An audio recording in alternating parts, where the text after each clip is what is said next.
అందరికీ నమస్కారం.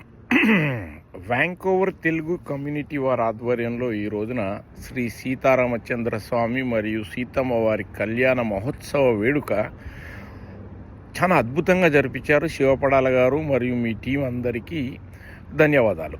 అక్కడ దాకా బాగుంది నిజాయితీగా. అక్కడికి వచ్చిన మన భక్త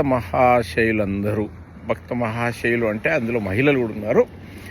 భక్తజన సందోహం పోని వారి చక్కగా అలంకరించుకొని మన వస్త్రధారణ అంటే మనం ఎలా ఉండాలి అనే దానికి ప్రతీకగా చాలామంది అద్భుతంగా వచ్చారు. వాళ్ళందరికీ కూడా ఒక్కసారి మళ్ళీ నమస్కారాలు.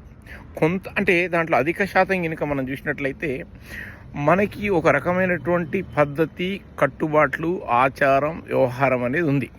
నిజాయితీగా సనాతన ధర్మం కదా మనది. దాంట్లో అంటే మనకై మనము ఎప్పటికప్పుడు చూసుకుని ఎనాలిసిస్ అంటే విశ్లేషణ చేసుకుని ముందుకెళ్లాల్సిన అవసరం ఉందని నాకు అనిపించింది. ఎందుకంటే 90% మంది అద్భుతంగా వచ్చారు. దాంట్లో జడలు వేసుకోవడం అనేది చాలామంది మరి ఎందుకని వేసుకోవట్లేదు, అదంత పెద్ద కష్టతరమైన పని అయితే కాదు. ఇది ఒక చిన్న విన్నపము మనవి. దయచేసి అద్భుతమైనటువంటి సాంప్రదాయ పద్ధతిలో వస్త్రధారంతో పాటు మీకున్న కేశ సౌందర్యాన్ని జడల రూపంలో వేసుకుంటే అది చాలా బాగుంటుంది. ఇది ఉద్దేశం నాది చాలా అంటే సక్రమంగా చెప్పడమే.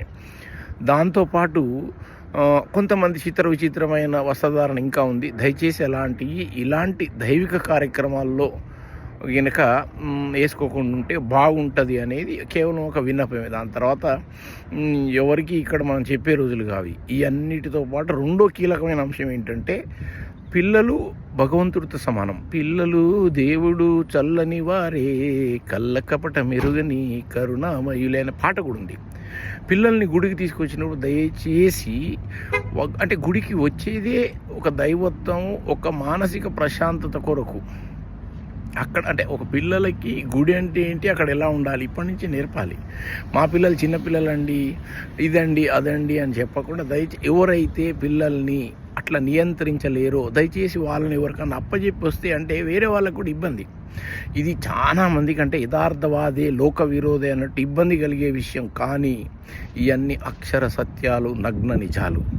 ఈ రోజున ప్రపంచంలో సనాతన ధర్మం గురించి మనం చాలా గొప్పగా చెప్పుకుంటాం.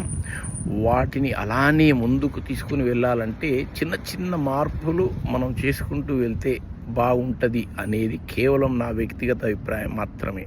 ఈ వీడియోని చూసిన తర్వాత విమర్శించే వాళ్ళు ఉంటారు, ప్రశంసించే వాళ్ళు ఉంటారు. ఈ అన్నిటితో నాకు సంబంధం లేదు. నాకేమనిపించింది